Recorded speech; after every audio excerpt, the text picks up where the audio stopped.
Part 1. You will hear part of an introductory talk on nutrition.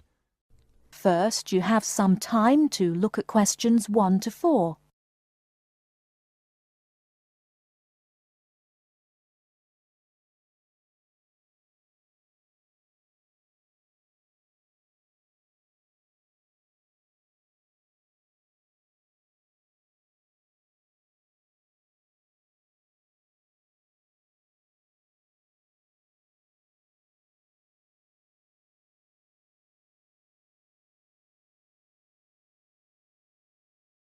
Listen carefully and answer questions 1 to 4.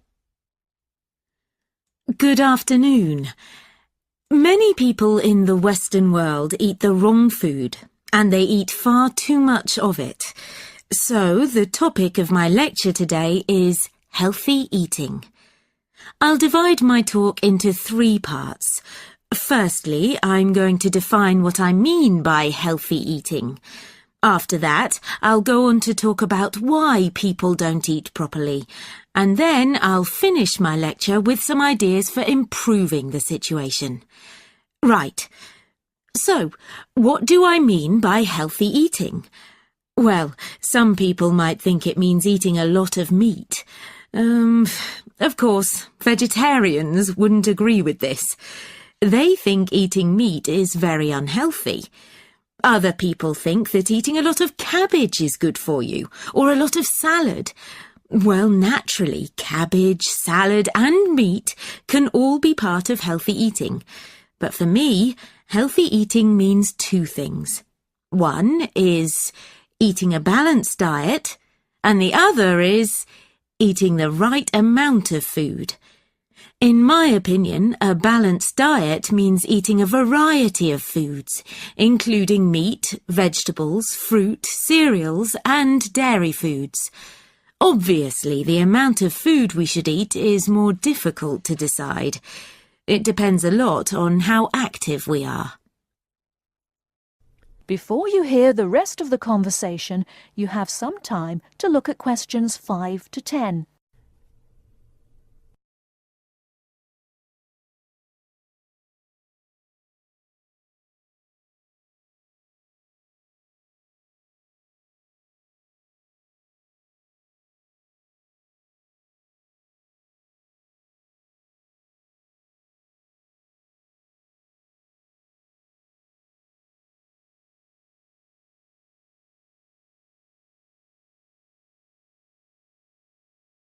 Now listen and answer questions 5 to 10.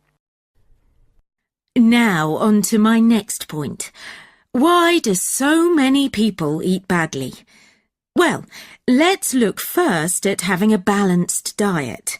To have a balanced diet, you have to plan your meals in advance and then buy the right food. And then take time to cook it properly. But these days people are so busy working that they don't have time to go shopping. So they end up buying fast food at the last minute. Another reason people don't eat well nowadays is that it's actually cheaper to buy food already prepared in a packet. So people who haven't got much money will buy packet food rather than cook something fresh. And a final reason why people don't eat healthily is that they don't know how to. In my opinion, schools don't do nearly enough to educate their pupils in healthy eating habits. Now listen and answer questions 8 to 10. And now to my 3rd and last point. What can we do to solve the problem? Well, I think it can be solved by 3 main groups: families, schools, and the government. To start with, parents should make sure their children have a healthy diet. Secondly, a lot of schools have self-service machines where their pupils can buy soft drinks, crisps, sweets and chocolates. I think schools should change what they sell in these machines. Another thing schools can do is make sure that the food they serve in their canteens is fresh and well-balanced. And to finish, I'll briefly mention 2 of the measures I think the government should take to encourage healthy eating. One is to limit advertising unhealthy food, and the other is to spend more money on educating the public about the benefits of a healthy diet. In my next lecture, I'll go into more detail about them. That is the end of part 1. You now have half a minute to check your answers.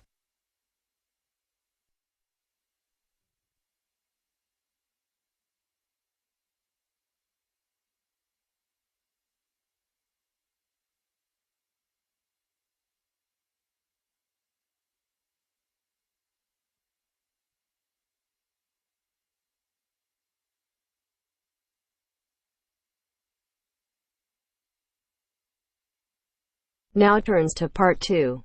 Part 2. You will hear a talk about young people living on their own.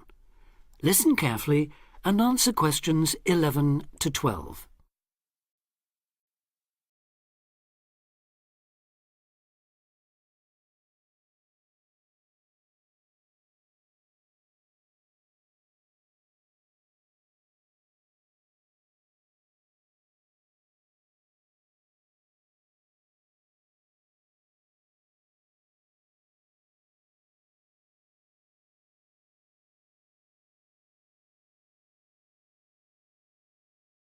Listen carefully and answer questions 11 to 12. Loneliness is something we all suffer from in varying degrees, but young people living on their own can be particularly vulnerable. Many who leave the family home find they are less confident and have more difficulty in finding their feet than they expected. Often, going to work or study in another town or city will be the first time they have lived away from home. Although this may sound like an adventure for those dying to get away from the glare of the parental eye, for others it is a daunting prospect which generates apprehension, uncertainty and even fear. In fact, in a recent survey of over 1,600 people who had recently left home, 32% said that understanding and coping with loneliness was a crucial issue for them and made them feel highly stressed and distracted. An annual report by researchers last year recorded a noticeable increase in the number of individuals with homesickness, transition and isolation issues. Acknowledging that feelings of loneliness and isolation could impede progress at work or study, they examined the number of people using the welfare and health services. They found that young people in particular were prone to difficulties. Last year, 61% of all people using counselling services were aged under 30, and of this group, 57% were men. Now listen and answer questions 13 to 20.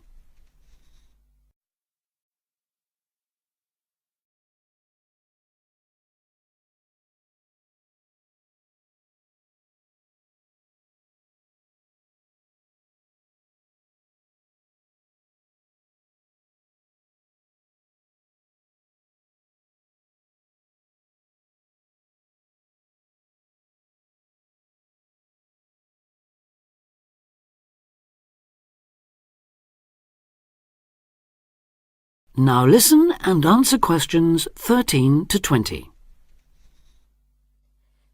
Leaving home involves a major change in lifestyle, work patterns and degree of independence. You will be away from home, family and friends and are no longer supported by familiar surroundings. For this reason, in the first year a lot of young people suffer from loneliness. Ironically, this sense of isolation comes at a time when you are likely to be surrounded by people most of the time. Living in a busy city, travelling on crowded buses and trains, you will be constantly among people. But this can sometimes compound your sense of being alone. Seeing others who appear at ease among large crowds, mingling and making friends, can make you feel excluded and inadequate. Adapting to a new environment makes people uncertain of what to do or how to behave and breeds insecurities which can make for a real sense of isolation. It is often those who are more used to being on their own who deal best with the transitional period of leaving home. Other reasons for feeling alone include high expectations of the big city where you have the best time of your life and meet lifelong friends. It may be the first time you have had to make new friends since you started primary school, and perhaps you are reluctant or finding it hard to replace old friends whom you miss. There are also pressures to juggle work and socialising, which may leave you feeling left out. Or it could be that you have a long-distance relationship and feel torn between your new lifestyle and that special person who lives so far away. Because loneliness can leave you with a sense of low self-esteem, where you become self-conscious and feel you have been rejected, it is very difficult to overcome. You may be reluctant to even try and make new friends or take part in social activities, and will also find it difficult to say no to things, leaving you feeling exploited and weak. One of the ways of combating loneliness is to remember that it's not your fault, and that it's something everyone has to deal with, despite appearances. Counsellors advise those feeling lonely to speak to someone they know about their feelings. They also ask them to consider joining groups and societies, and to get involved in activities which interest them as a way of meeting more people. Of course, overdoing it and jamming your schedule with too many things just to avoid being alone will not work. But meeting others with common interests may be a step forward. If you still feel like you need someone to talk to, you could try group counselling, where you will be able to talk to and receive support from a small number of people with the same difficulties as you. For more information or to be put in touch with an individual counsellor, contact the local town hall support services. That is the end of part 2. You now have half a minute to check your answers.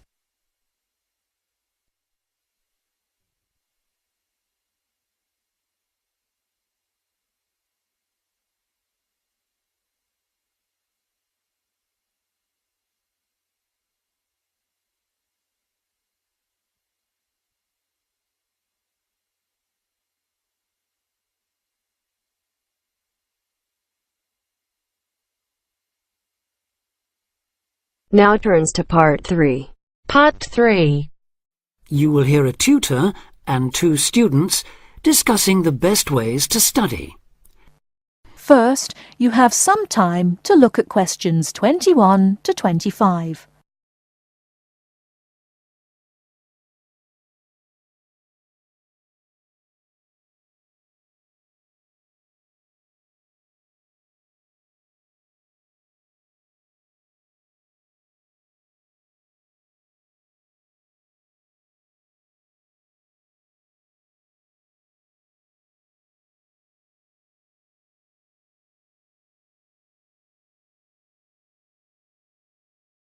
Now listen carefully and answer questions 21 to 25. Well, how are you both settling in? Fine. Yes, no problems. So far, anyway. Good. Remember that as your personal tutor, I'm here to help you if you do have any difficulties. Now, as you know, lectures start on Monday, so I thought we'd look at a few ways of making the most of them, especially in terms of the notes you take. Let's begin by thinking about what you can do before you even go to the lecture. Any ideas? Make sure you're up to date with all the background reading, so you know plenty about the subject already. Yes, that's essential. The lecturer will assume you have that knowledge.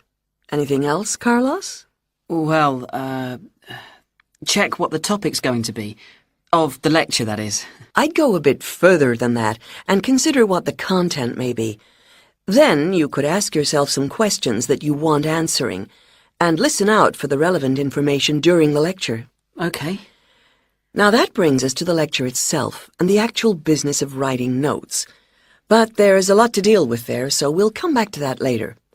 What I'd like to do for the moment is continue with the process of note-taking and move on to the next stage. Any suggestions for what that might be? When the lecture is over, you mean? Yes, once you're able to sit down somewhere quiet with your notes. Read them? More than that, you need to make sure they'll still make sense to you weeks, months later. Edit them? Yes, that's what's needed. It's well worth spending a few minutes on it. Any missing words, anything difficult to read, things you didn't have time to jot down, now is the time to do so, while everything's still fresh in your mind. Right. And after that, when's the best time to revise them? When do you think, Carlos? I'd say just before the next lecture, in the same subject. Precisely. That's a vital time to look at them again, for obvious reasons. But it's definitely not the only time. When should you revise them again? A month later, maybe? Sooner, and much more often than that. I'd recommend you look at them again once a week. That's why it's so important they're complete and easy to follow.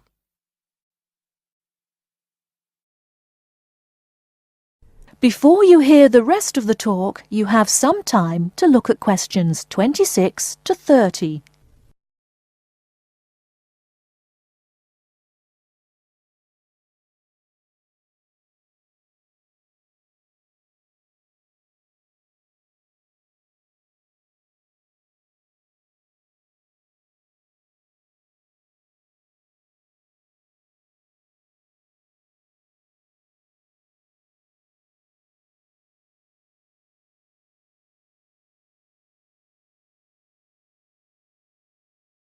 Now listen and answer questions 26 to 30. Right. Let's go back to note-taking and begin with the basics before the lecture has even started. What should you do when you walk into the room? Get a good seat, at the front if you can, where you can hear clearly and avoid distractions. Yes, though obviously others will have had the same idea, so it's as well to get there a bit early. So, when the lecture's underway and you're busy jotting things down, what should you try to ensure? That you're getting all the main points. And what if you don't catch something you know must be important? I'd leave a space. Then I could check it later, perhaps by asking a question at the end and fill it in afterwards. That's an excellent way to deal with it, yes. And there's something else I'd like to mention here. Talking about going through notes afterwards, it's absolutely vital that what you write is legible for one very good reason. It saves time. You'll waste many hours during the course if your revision is held up because you can't read what you've written. Okay, what else can we do to make listening and note-taking more efficient? Well, I always listen out for signpost words. Sorry, what are they? They're the ones lecturers use to say where they're going. A bit like a signpost at a road junction, I suppose.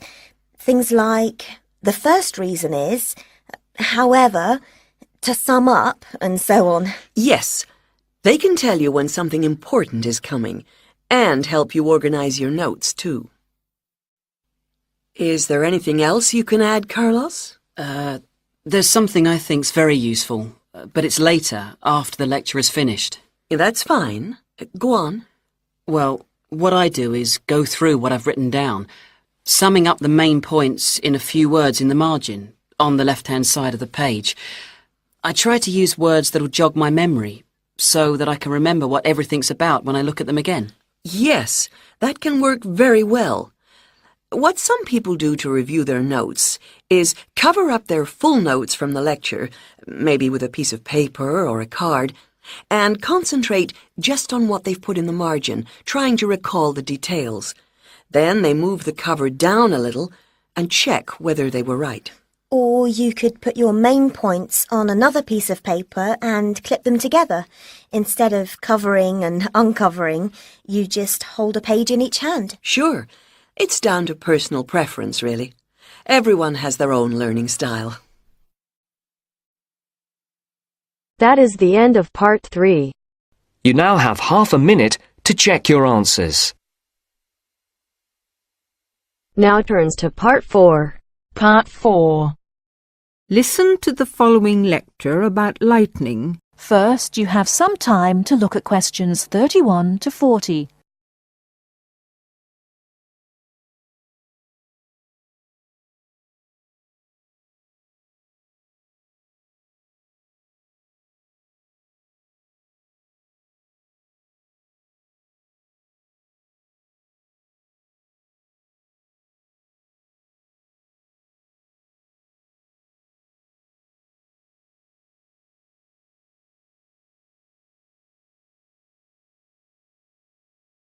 Now listen carefully and answer questions 31 to 40. In earliest times, man considered lightning to be one of the great mysteries of nature. Some ancient people believed that lightning and thunder were the weapons of God. In reality, lightning is a flow of electricity formed high above the earth. A single flash of lightning 1.6 kilometers long has enough electricity to light 1 million light bulbs. The American scientist and statesman Benjamin Franklin was the first to show the connection between electricity and lightning in 1752. In the same year, he also built the first lightning rod. This device protects buildings from damage by lightning.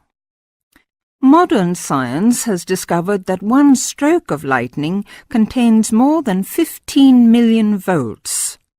A spark between a cloud and the earth may be as long as 13 kilometers and travels at a speed of 30 million meters per second.